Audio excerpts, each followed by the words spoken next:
네, 그럼 첫 번째는 역시 국민의힘 비대위 얘기입니다. 제가 몇 개인지 세진 못했는데, 자, 새로 또 비대위원장이 임명됐죠. 첫 주제 보겠습니다. 첫 주제는 박수를 치지 않았다. 비대위원장을 임명하는 의총장에서 나는 안 쳤다. 허인하 의원의 얘기입니다. 일단 이 얘기 앞서서 정진석 비대위원장이 오늘 출근길에서 관련 소감을 얘기한 바가 있습니다. 먼저 듣겠습니다. 당이 굉장히 어려운 상황이기 때문에 하루속히 집권 여당으로서 본연의 기능을 잘 할 수 있도록 당을 조속히 안정화시키고 정상화시키는데 혼신의 노력을 다해야겠다 생각을 하고 있고요. 이번 추석 연휴 기간에 좀 고민을 하고 인선을 해서 연휴 끝난 직후에 좀 발표를 하려고 그렇게 하고 있습니다. 예, 그런데 정진석 비대위원장을 임명안을 추인했던 어제 의원총회에서 박수로 추인했는데 이를 두고 말이 많습니다. 허인하 의원이 그 뒤에 페이스북에 썼는데 분명히 정진석 비대위원장을 찬성하면 박수를 치라고 했습니다. 상당수 의원이 박수를 치지 않았고 저도 치지 않았습니다. 그러니까 찬성한 게 아니라는 거죠. 그리고 명시적으로 2명의 의원은 큰 소리로 반대했다고 했습니다. 이 박수로 추인한 걸 두고 조경태 의원도 한 언론 인터뷰에서 비판했습니다. 계속해서 들어보겠습니다. 제가 보기에는 썩 유쾌한 결정은 아니었던 것 같고요. 예. 저는 이게 이 박수하는 게 어디서 많이 본 듯한데 이게 보면은 사회주의 국가에서 그렇게 합니까? 네, 그게 썩 민주적인 그런 의사결정 구조는 아니다 하는 겁니다. 그래서 절차를 좀 더 신중하게 밟았으면은 훨씬 더 모양새가 더 예쁘지 않았을까 이런 생각을 하지요. 예, 사회주의 국가에서나 그렇게 박수로 한다. 썩 민주적인 의사결정 구조는 아니다. 대부분 박수로 많이 하곤 했는데 이번엔 의견이 첨예할 수 있는데 왜 박수로 했냐? 이런 뜻으로 해석이 됩니다. 사실상 밀어붙인 겁니까? 밀어붙인 게 아니라 정상적인 투표 절차를 거치죠. 왜냐하면 오늘 오전 10시부터 전국위원회를 열어서 예. 전국위원회 표결을 거쳤기 때문에 실질적으로 반대 의사가 있으신 분들은 전국위원회 표결을 통해 반대를 할 수가 있습니다. 근데 이제 의총의 추인을 거친다 이렇게 돼 있기 때문에 예. 의원총회에서 통상적으로 가부 투표를 하지는 않거든요. 앞서 제가 국민의힘 비상대책위원회 첫 번째 비대위다 이렇게 말씀을 드렸는데 예. 당의 당명을 바꾸는 중차대한 문제 그리고 당의 정강 정책을 바꾸는 중차대한 문제에서도 의원총회에서 가부 간의 투표를 결정하지는 않습니다. 결국 예. 거기에 대한 투표는 상임전국위원회, 전국위원회를 거쳐서 분명한 투표의 의사행위 가능하기 때문에 통상 이와 같은 방식의 추인을 거치게 되는데 물론 거기서 생각이 다 같을 수는 없겠죠. 하지만 국민의힘이 지금 꽤 혼란스러운 상황에서 이런 지역적인 얘기들까지 뉴스화가 되도록 얘기를 해야 되는가 걱정이 좀 되긴 합니다. 아니 의총에서 박수를 안 친 걸 얘기했더니 왜 전국위원회에서 투표한 걸 얘기하십니까?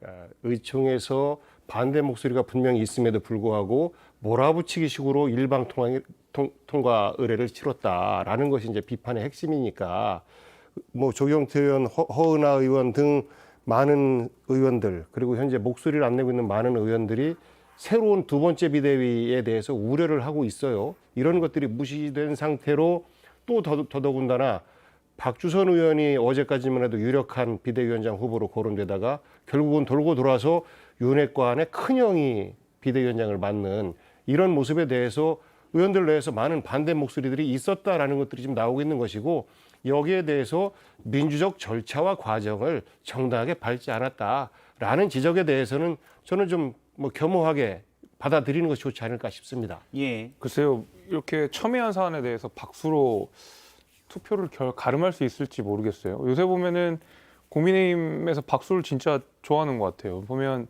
이렇게 박수를 좋아하시는 분들은 저희 지역에 있는 노래자랑, 노래교실 말고는 이렇게 박수를 좋아하는 데를 제가 아직 본 적이 없습니다. 도봉갑의 노래교실에 필적할 노래교실, 만한 박수다. 거기 이제 어머님들이 박수를 좋아하시고 건강 박수 많이 하시거든요. 예. 근데 거기는 멋과 흥이라도 있는데 여기는 좀 그런 것도 좀 없어 보이고 앞서 말씀해 주신 대로 대개 통상의 절차가 박수를 한다 하더라도 이번 것이 좀 문제가 되는 것이 뭐냐면 그 전에 비대위가 통과되는 절차에서도 극소수의 의원을 제외하고는 전원 동의를 했다라고 이야기를 했었어요. 그러면서 극소수의 누군가만 동의를 하고 사실은 압도적으로 찬성을 하는 상황이다라는 식으로 여론 조성을 했기 때문에 문제가 됐던 것 같거든요. 이번에도 마찬가지잖아요. 다들 박수로서 동의했다, 압도적인 동의를 받았다라고 하는데 실제로 그 가운데서는 박수를 치지 않은 분들도 있었다는 것이고, 예. 그러니까 이 정도로 중차대한 문제에 있어서 첨예하게 의견이 갈리는 문제에 있어서 박수를 이렇게 가름하는 것은 노래교실 정도는 납득할 수 있어도 우리 여당에서 할 것은 아니라고 봅니다. 이상하게 3대 1이 되는데 그 절차적으로 여러 가지 무리가 있어 보여요. 예. 왜 그러냐면 그 박주선 부의장 얘기가 거론이 된 게 거의 기정사실처럼 사실은 박주선 그 의원과 박주선 부의장과 충분한 소통을 통해서 사전에 수락을 받고 그리고 진행했다기보다는 여론에 띄워본 것 같아요, 그냥.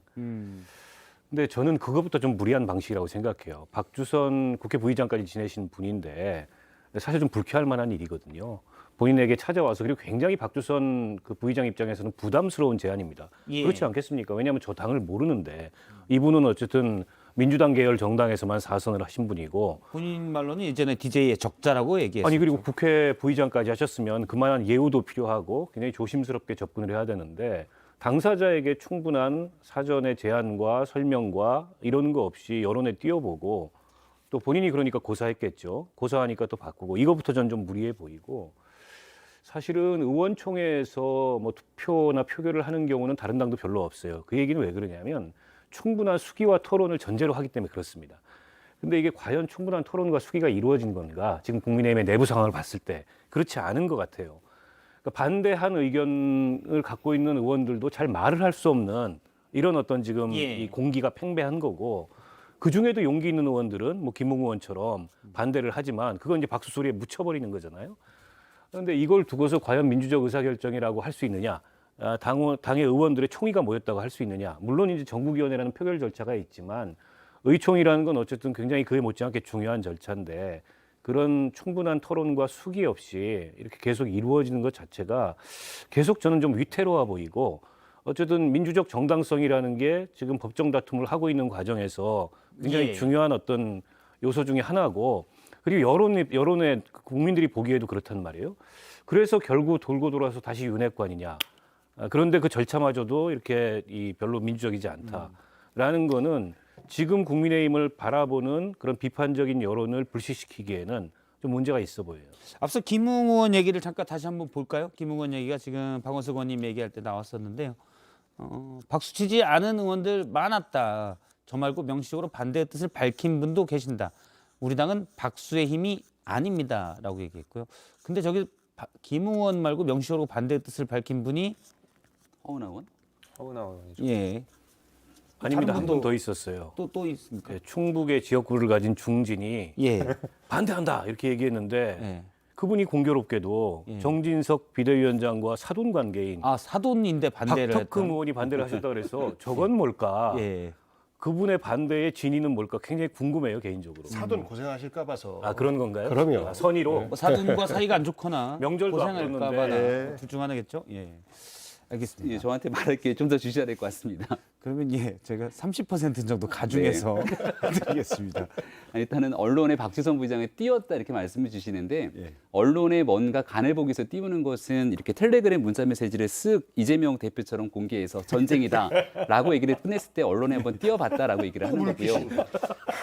박주선 부의장 같은 경우는 취임식 준비위원장을 거쳤기 때문에 이 정부에서 박주선이다 이렇게 이게 작품에 이게 바뀌면 띄우는 거죠. 한번 해볼까? 박주선 어때? 이렇게. 박주선 어때? 이건 네, 띄운 텔레그램. 건데 그건 아니다. 그 전혀 그런 내부 상황이 총질은 띄운 건가요 그러면? 그거는 알 수가 없죠. 네. 일단은 박주선 부의장 같은 경우는 취임식 준비위원장을 지낸 인사이기 때문에 오셔서 역할을 해도 참 좋았겠다 이런 생각들을 너나 없이 가지고 있었던 것 같습니다.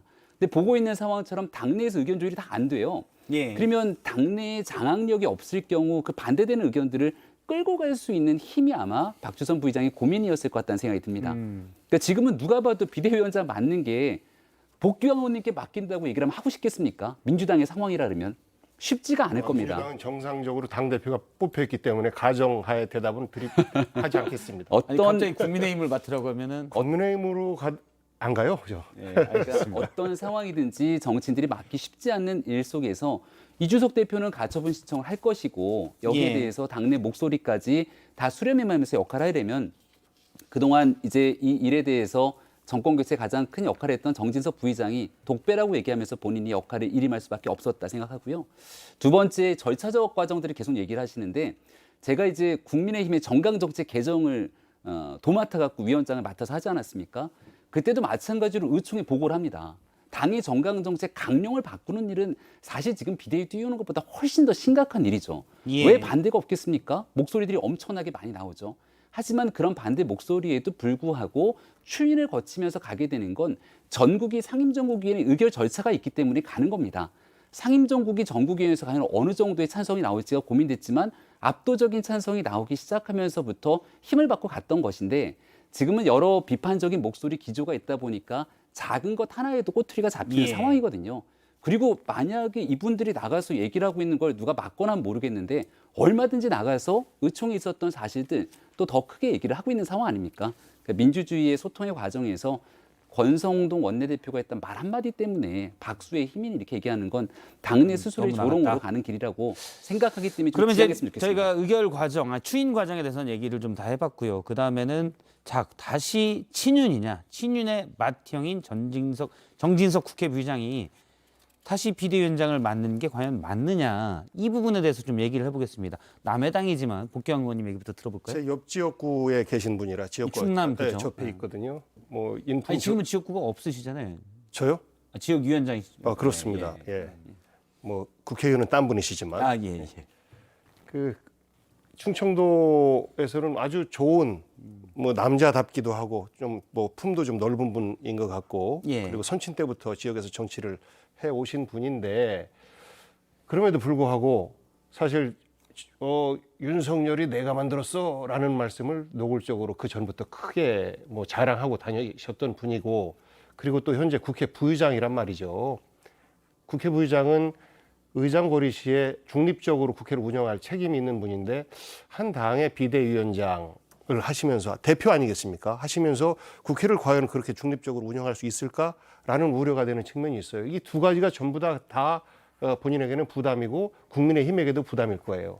여기에 이준석 대표가 가처분 신청을 한 것을 가지고 또다시 또 주호영 대표처럼 망신스러운 거 아니겠습니까? 그런 일을 당할까 봐서 뭐 몇몇 제안 받으신 분들이 고사를 했다라는 말도 들리는데 그런 것들을 감내할 수 있는 사람은 결국은 윤석열 대통령과 정치적 명운을 어떤 부담이 있더라도 같이 할 사람밖에 없는 것 아니냐라는 어떤 차원에서 정진석 그 국회 부의장이 맡은 것 같은데 예. 국민들이 볼 때도 국회 부의장이 맡는 것 별로 달갑게 생각하지 않을 것 같고 그리고 또 당 내에서도 돌고 돌아 윤핵관의 큰형이 맡는 것 이게 과연 변화인가 비대위인가 비대위는 혁신을 해야 되는 자리고 쇄신을 해야 되는 자리인데 그에 좀 걸맞지 않은 것 아닌가라는 우려와 걱정을 하고 있는 것이 저는 그저 정치적 공격을 위한 거리가 아니고 이런 생각을 국민의힘에서 잘 받아서 예. 문제 해결에 도움을 좀 주었으면 좋겠어요. 그 얘기 하나 여쭤볼게요. 앞서 이제 복귀한 의원님의 옆 지역구인데 예. 공주 부여 청량 이쪽이잖아요. 예. 정진석 의원님이 예. 그 동네를 넘어서도 윤석열 대통령을 내가 만들었어라는 말들이 이제 광범위하게 하신 겁니까? 지역에서는 뭐 선거 때부터 자랑 삼아서 이렇게 말씀하셨죠.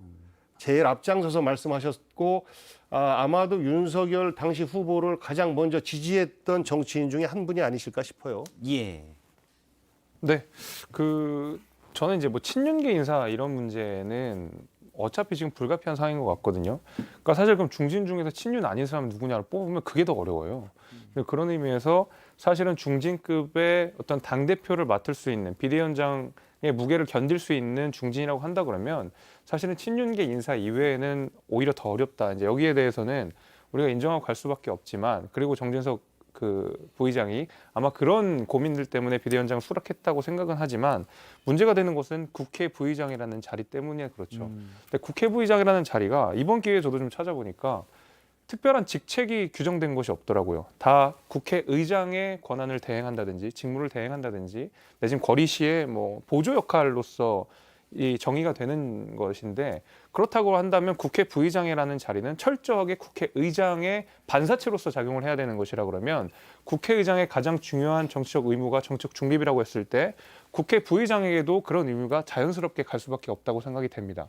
그렇게 됐을 때는 사실은 그 겸직을 그러니까 당적을 가질 수 없다라는 당적을 가질 수 없다라는 규정은 의장에게만 해당되지만 예. 도의적으로는 당리 부의장 역시도 정책 중립을 지켜야 되는 의무가 부과가 되는 것이죠. 이제 그런 의미에서 아마 이 당직을 맡으면서도 심지어 그 당직이라고 하는 것이 당 대표격인 비대위원장을 맡으면서도 국회 부의장으로서의 지위를 누린다고 한다 그러면 국민의 눈높이에 잘 안 맞겠다라는 생각은 듭니다. 그 부의장직 임기가 연말까지인 걸로 알고 있어요. 예. 뭐 도의적으로 그 전에 내려놓는 게 맞다고 보고요.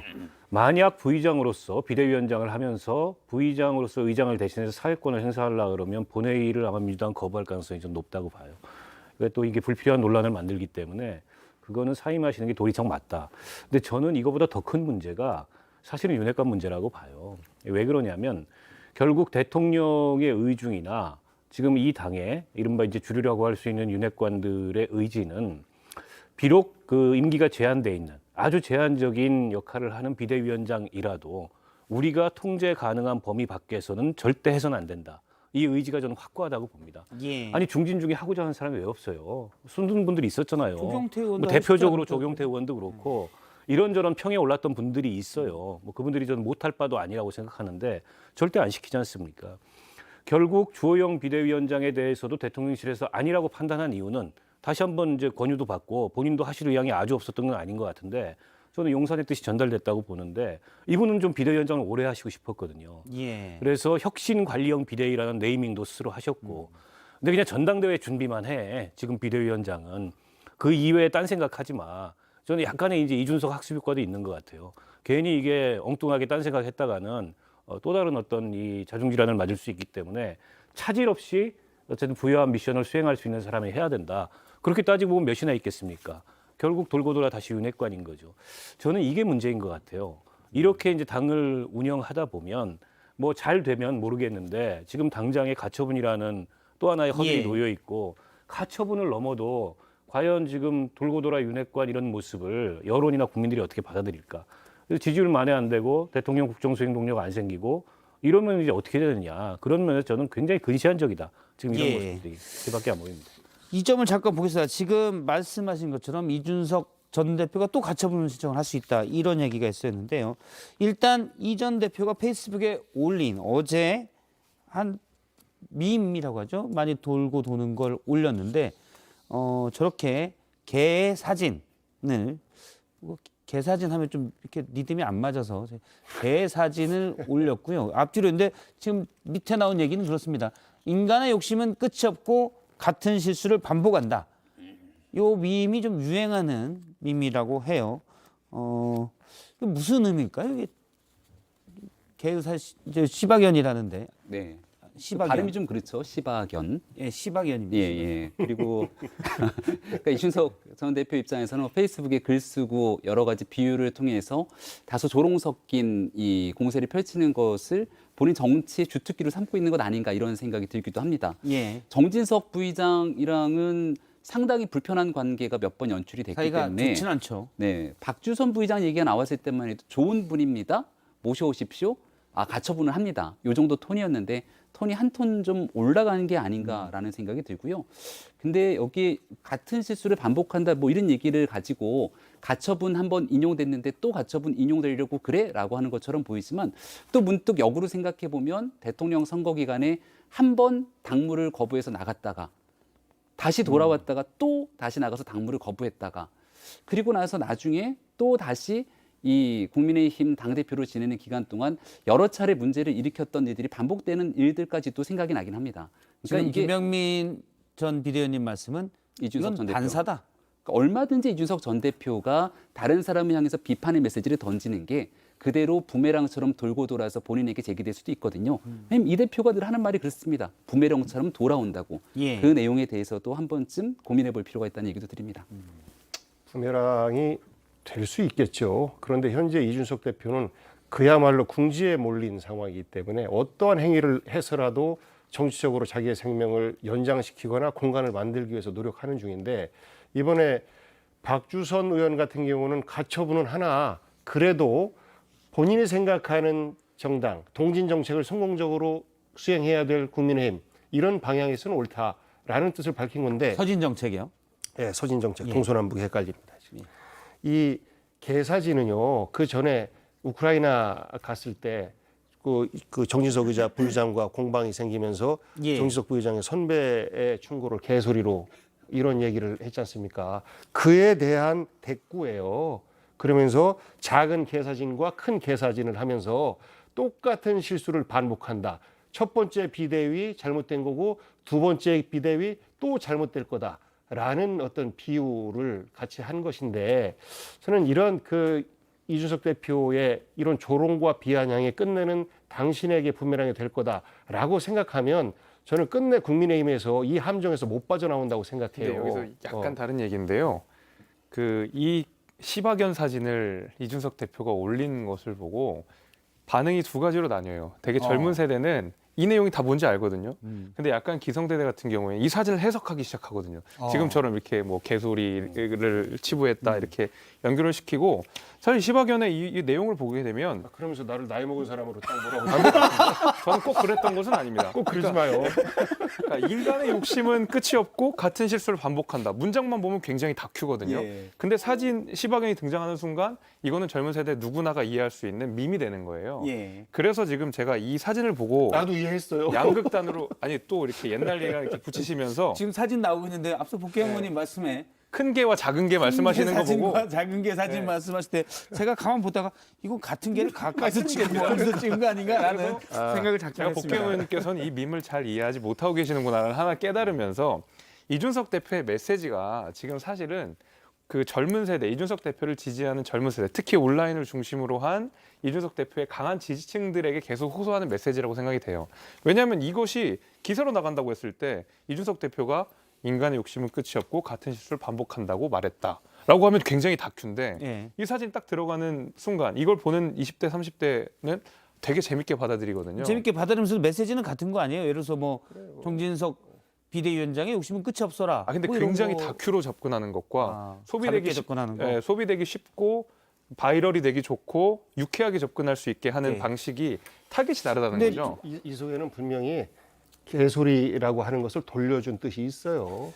그게 지금 내가 개소리 이거 말씀하시고 제가 잠깐 정리를 하고 가면 저희가 사실 준비를 했습니다. 저도 나이가 많은 축에 속해 있어서 그걸 약간 정리를 했는데 원래 2017년에 정진석 이 비대위원장이 한 간담회에서 당시 이제 탄핵 국면이었죠. 이런 말을 한 적이 있습니다. 보수 전립에 근본적으로 도움 안 되는 사람들은 육모방망이를 들고 뒤통수를 뽀개버려야 한다라고 해서 당시에도 막말 논란이 있었고요. 근데 이 이미지가 있는 상황에서 지난 6월 이준석 전 대표가 우크라이나를 방문할 때 거길 또 왜 가냐 이런 논란이 있었을 때 이준석 대표가 우크라이나에서 우크라이나 의원님들이 선물을 하나 줬는데 육모방망이 비슷한 걸 주셨다 하면서 사진을 올렸습니다. 이게 사실 육모는 아니고 사모인데 철퇴 사진을 올렸었죠. 예, 철퇴 사진을 올리자 당시에 정 위원장이 이런 얘기를 했습니다. 정치 선배 우려를 개소리로 치부하는 만용은 어디서 나오는가 이러면서 개소리가 여기서 등장을 하게 됩니다. 그래서 저희가 볼 때는 혹시 그래서 시박연의 이미지를 써서 한 건 아닐까라고 했지만 김재섭 비대위원님 그런 보시기에 의미가 아니에요. 이거는 굉장히 그냥 가볍게. 예, 요건 소비될 수 원래 있는데. 개가 전담이었다라는 말씀이시죠? 그럼요. 이거는 개 전용이니까. 유명한 짤입니다. 저는 나이가 좀 어린가 봐요. 저걸 그냥 가볍게 이해했습니다. 직관적으로. 아, 예, 예. 이렇게 3대 1을 이렇게 지금 되는 거군요. 세상에. 이렇게. 나는 게다가 시박연을 택한 것도 좀 이상해. 발음이 이상하잖아. 예. 아, 그건 이제 저희가 너무 공동시민의 나가신 준수상을 지켜야 됩니다. 근데 이게 전국의 애견인들을 고려해서 예. 국민의힘의 내분 과정에 너무 많은 개와 개고기가 등장하는데 조금 지양을 자제를 해주셨으면 좋겠다라는 말씀을 드리고 어쨌든 아까 속보가 났지만은 추가 가처분을 또 했어요. 예. 정진석 비대위원장을 상대로.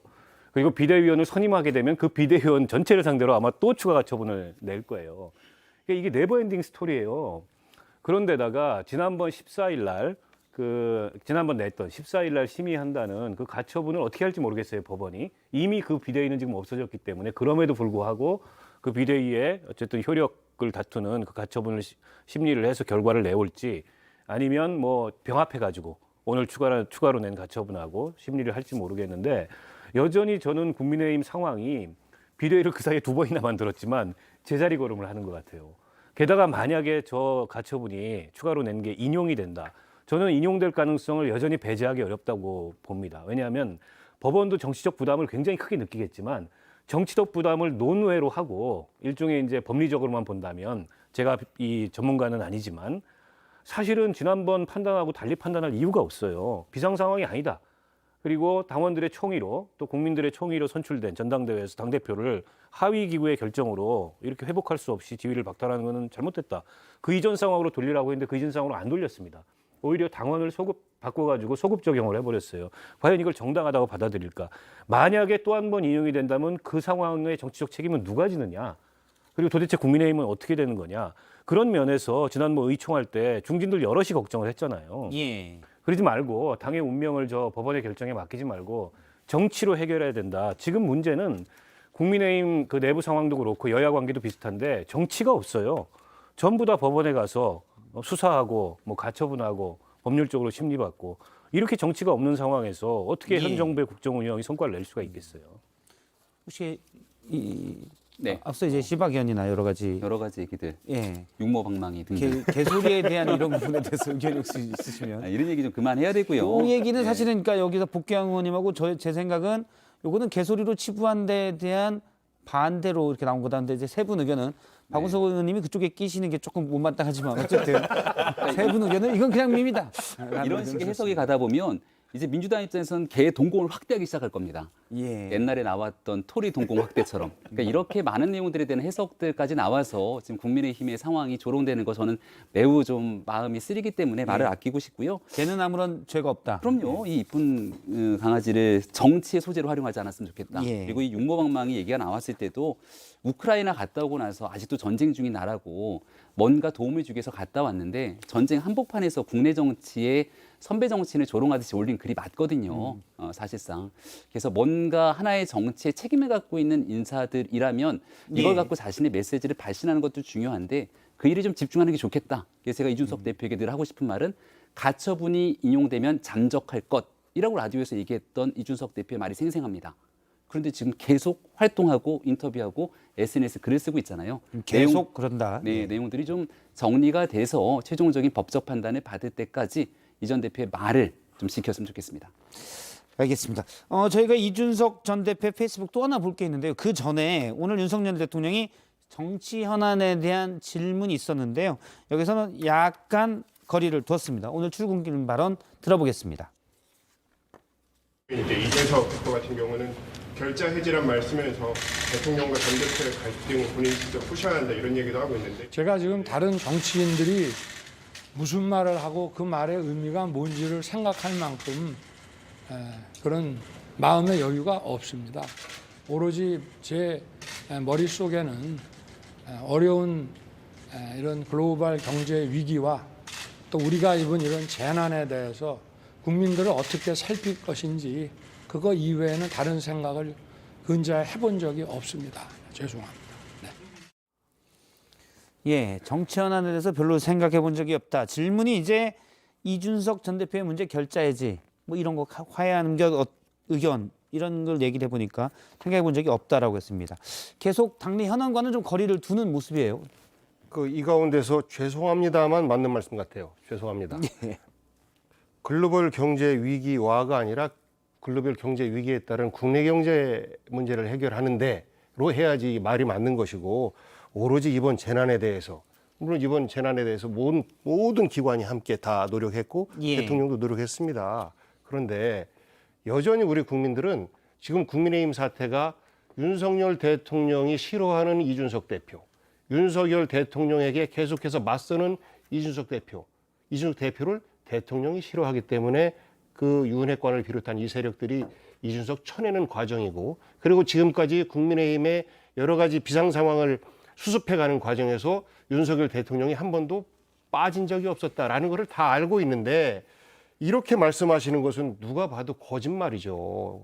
저는 당이 걱정입니다. 빨리 수습됐으면 좋겠는데 대통령으로서도 한계가 있습니다. 당에서 빨리 지혜를 모아주셨으면 좋겠습니다.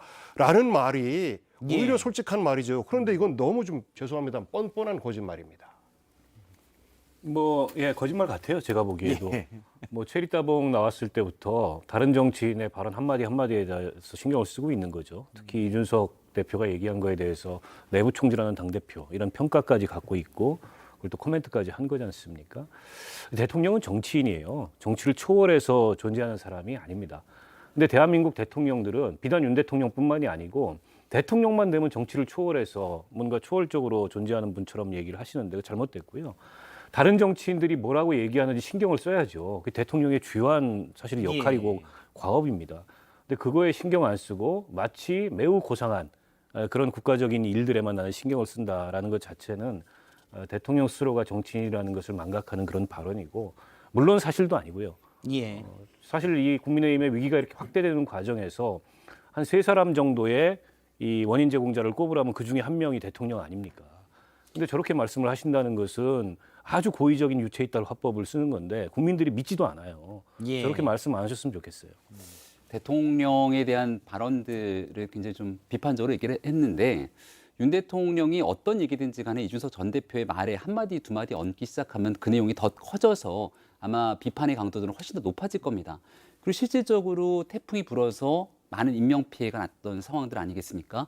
그리고 태풍 때문에 모든 정부 그리고 관계기관들이 이 재난 대응에 골몰하고 있었던 상황에서도 국내 정치 문제를 가지고 SNS에 글을 올리거나 메시지들이 오갔던 시점이었습니다. 거기에 대통령 입장에서는 지금 태풍이 다 지나갔으니까 서울 수도권은 큰 피해가 없는 지역에서 다 지나갔겠구나라고 생각하지만 포항을 비롯한 지역을 내려가 보면 아직도 복구 때문에 모두가 다 망연자실이 있는 모습들을 지켜봤을 때 대통령이 무거운 책임감을 갖고 이 문제에 대해서 언급하는 것이 왜 나쁜 일입니까? 거짓말이라고 얘기했는데, 거짓말하면 지금 현재 가장 문제가 되고 있는 건 이재명 대표의 쳤다 그랬어요. 물귀신은 쳤다. 지금 공직선거법상 허위사실 공표에 김문기 처장을 모른다라고 했던 부분들, 예. 뭐 이런 내용 아니면 구속돼 그거 있는 이제 유동규 주제가 아니니까 전 거기까지만 본부장, 딱 주제를 들어야 이탈하는 발언에 그게 대해서 결론인데 주제를 가야 되는 거 저는 아니에요? 김병민 저 위원장을 국민의힘 비대위의 대변인으로 추천하고 싶어요. 어떤 주제도 민주당과 이재명으로 다 돌릴 수 있는 아주 신묘한 능력을 갖고 있습니다. 그래서 이제 제가 모든 길은 민주당으로 통한다. 예, 다음 주제 넘어갈 때가 된 것 같아서 말씀드렸습니다. 알겠습니다. 다음 주제 넘어가 요거 잠깐 얘기하겠습니다. 요거 제가 해석이 잘 안 됐어요. 이준석 전 대표의 오늘 페이스북인데요. 한 강연, 이것도 밈인가요? 제가 잘 모르겠는데 예. 어떤 강연 사진을 놓고 나는 돈에 관심 없어요 라는 사람을 경계하셔야 돼요. 그러면 밑에 말이 그 사람은 돈에 미친 사람입니다. 이렇게 돼 있습니다. 이것도 밈이에요. 많이 이것도 나오는. 많이 쓰이는 겁니다. 이게 그 지리 강사이신데요. 예. 저 어릴 때도 강의를 하셨던. 어릴 때도 강의. 예, 굉장히 오래된 강의인데 이게 되게 유명한 말이에요. 근데 요 말이 이준석 전 대표가 오늘 오전에 9시 좀 넘어서로 기억을 하는데요. 이걸 올린 뜻은 메시지는 뭐예요? 도봉감이시니까 저기 이준석 전 대표 예전의 지리적으로 지역이랑 가깝잖아요. 예. 네, 지리적으로 가까워서 넘겨짚어 본다 그러면 예. 이 돈 대신에 그 어떤 것도 다 치환을 할 수가 있습니다. 예를 들면 나는 권력에 관심이 없어요라는 사람을 경계하셔야 돼요. 그 사람은 권력에 미친 사람입니다. 예. 이렇게 치환해도 되고요. 나는 자리에 관심 없어요. 라는 사람을 경계하셔야 돼요. 그 사람은 자리에 미친 사람입니다. 이렇게 어떤 명사를 갖다 바꿔도 치환이 된다라는 밈을 이해하시면 그러면 여기에 치환을 이준석 전 대표는 뭘 하고 싶었을까요? 갑자기 개에 관심 없어요 이런 건 아닐 거고요. 제 생각에는 그냥 제 생각인데 네. 아마 권성동 원내대표를 저격한 것 같아요. 왜냐하면 이제 권성동 원내대표가 사퇴하기 전까지 계속 그런 말씀을 하셨잖아요. 뭐 나는 자리에 관심이 없고 뭐 이 임무가 마무리되면 난 사퇴할 거다라는 말을 계속 하셨기 때문에 예. 이준석 대표는 아마 권성동 대표랑 계속 척을 지면서 공격을 많이 했던 상황이기 때문에 예. 이 짤을 써서 메시지를 전달했다라고 생각이 되는데 이 역시도 아까 전에 시박연 짤과 굉장히 유사하게 이 메시지가 소구력 있게 다가가는 세대가 딱 있는 겁니다. 젊은 세대들. 그 젊은 세대들을 훨씬 더 견고하게 만드는 그런 이 작업을 통해서 저는 이런 계속 밈들을 사용하고 있지 않나라고 생각이 됩니다. 이거를 요게- 그쪽으로도 대응시킬 수 있을 것 같아. 그 대통령이 정치인 말 관심 없다라는 말씀도 관심이 굉장히 많기 때문에 체리 따봉까지 날린 것인데 결국은 거기까지도 다 연결이 될 수 있는 이런 밈 잘 몰라서요. 너무 과도하게 해석을 하죠. 일각에서는 근데 그런 말이 있습니다. 저희가 앞서 바로 윤석열 대통령의 얘기를 했는데요. 정치인들이 무슨 말을 하고 그 말의 의미지 뭔지 생각할 그런 마음의 여유가 없습니다. 이 내용이 있어서 제가 봤을 때는요. 아마 이제 표리부동에 대한 얘기지 않습니까? 말과 행동이 다른 내용들. 쌍방울 얘기를 하니까 쌍방울이라고는 대복 하나 사 입은 거밖에 없다라고 얘기했던 졌다니까요. 그 내용을 아마 이 대표가 지적하고 싶었던 것 같아요. 한국하면 그만 공격하는 거야. 같은 이번 건 방식으로는. 정말 참신했습니다. 와, 굉장히 창조적인 네, 해석인데. 참신했고요. 최고인 것 같아요. 아니 뭐 대통령 말을 비꼰 거죠. 비꼰 거라고 보는데 약간 이상해요. 대통령 말은 나는 이준석에 관심이 없어요. 그러면 나는 이준석이 미친 사람은 아니잖아요. 그러니까 그걸 비꼬긴 한 건데 그 밈하고 좀 잘 안 맞는 것 같고 어쨌건 이준석 특유의 예. 이제 그런 홍보인 것 같아요. 그러니까 사실은 뭐 보통 정치인들은 본인이 어떤 상황을 비유해서 자기 심중을 얘기하고 싶어도 뭐 밈을 활용한다거나 이런 건 익숙치는 않아요. 젊은 정치인들도 익숙한가요? 제가 젊은 정치인들이 SNS나 이런 거 잘 못 봐서. 근데 이제 이준석 특유의 그런 뭐 말하자면 비틀고 또 비꼬고 그걸 통해서 풍자하고 비판하는 우리 김재섭 위원장이 얘기한 대로 그걸 소구하는 계층이 딱 있기 때문에 그런 것 같아요. 거기서는 뭐 열렬히 반응을 하겠죠. 당내에서는 아무리 예. 욕을 먹어도. 근데 뭐 당내에서 욕 먹는 거 지금 이미 신경 안 쓰는 분위기로 간지 오래됐지 않습니까? 일단 뭐 시간적으로는 저희가 확인을 했는데요. 9시 6분쯤에 앞서 들었던 윤석열 대통령의 지금 정치인들이 무슨 말을 하는지 신경 쓸 여유가 없습니다. 라는 말이 9시 6분에 기사 속보가 뜨고 9시 25분에 이준석 전 대표가 나는 돈에 관심 없어요 라는 사람을 경계하십시오라고 올린 바가 있습니다. 일단 시간 순이 그렇다는 얘기입니다. 그러면 오늘 권성동 원내대표가 사퇴 선언을 했는데요. 그 얘기도 잠깐 들어보겠습니다. 당은 신임 원내대표 선출을 위한 절차를 신속하게 진행해 주시기 바랍니다. 사퇴가 너무 늦었다는 비판 역시 겸허하게 받아들입니다. 저는 자리에 연연하지 않았습니다. 국가 정상화와 윤석열 정부의 성공이 언제나 저희 거취보다 우선이었습니다. 예, 일단 권성동 원내대표 사퇴가 늦었다는 비판 겸허히 받아들인다고 했고요. 일단 뭐 사퇴했으니까 그만 얘기하고 새 원내대표는 누가 될 거로 보십니까? 잘 모르겠습니다. 후보군이 확 떠오르지가 않네요. 여러 사람들이 보이긴 하는 것 같은데 그 중진들 중심으로 찾으려고 하면 통상적으로 다선 의원 중심으로 이제 원내대표를 뽑게 되는데 이게 뭐 사람들은 윤심, 뭐 용산의 마음 이렇게 얘기를 합니다만 아니, 의원들이 알아서 비밀투표를 찍는 상황 속에 대해서 그 사람들의 마음까지 다 통제할 수 있겠습니까? 후보군에 여러 사람 얘기들이 쭉 나오고 있죠. 3선 예. 이상의 사람들을 중심으로. 근데 제가 봤을 때는 의원, 뭐 김태우 의원, 그러니까 윤상현 의원을 두고 이준석 전 대표가 SNS에 글까지 올리면서 아마 얘기를 했던 것 같은데 근데 진짜로 당내에 있는 의원들의 마음들이 어디로 하나로 모여질 만큼 인물이 잘 안 보여서 진짜 모르겠습니다. 현재 분위기로는. 이게 원래 원내대표 선거 결과 알아맞히는 게 더 어려워요. 당대표 선거 결과 알아맞히는 것보다. 그건 정말 의원들만 투표를 예. 하기 때문에 속으로 무슨 생각하는지 전혀 알 수가 없는데 후보군은 어쨌든 3선 이상의 중진들, 뭐 윤재욱 의원 얘기도 나오고 박대출 의원 얘기도 나오고 윤상현 의원 얘기도 나오고 등등이 나오는데 이제 결과는 봐야겠지만 이 역시 윤심의 작용을 무시할 수 없을 거다. 지금 국민의힘 의원들을 보면 아주 소수의 의원들 제외하고는 다 그 눈치를 보고 있고 차기 총선에 어쨌든 공천을 의식한 그런 발언과 그런 행동을 하고 있는데 결국 대통령실에서 어떤 의중이 있지 않겠습니까? 그게 윤핵관들을 통해서 당에 전달이 될 거고 그 방향으로 흐르겠죠. 누가 됐든 간에. 예.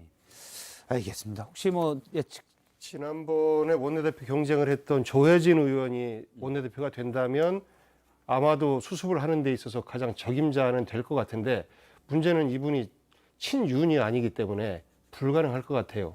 그러면 박덕흠 의원이 비대위원장 반대를 한 게 혹시 본인이 원내대표 해야 되는데 사돈지간에 다 해먹는다 이런 것 때문에 혹시 반대하진 않았을까? 그런 정도로 설득력이 친윤 아니면 원내대표도 불가능할 거다라는 예측을 누구나 하고 있을 겁니다. 저도 네. 정치권 박덕흠 의원 같은 경우는 한때 사무총장 내정설 뭐 등이 나왔을 때도 본인이 고사하면서 안 했던 인물이기 때문에 조금 과도한 해석이 예전에 아닐까. 이제 재산 때문에 논란이 네. 된 바 있죠. 정치권에서 내려져 오는 이야기 중에 그 원내대표 선거 결과는 신도 모른다라는 얘기도 있더라고요. 그런 원내대표의 선거인데 심지어 여기는 변수가 몇 개가 더 들어가잖아요. 예. 예상 상황이고 또 뭐 이런 것들. 그래서 사실 당내에서도 모릅니다. 누가 나올지도 모르고 비대위원장이 누가 될지도 몰랐는데 원내대표는 더더욱 모르는 상황이다. 알겠습니다.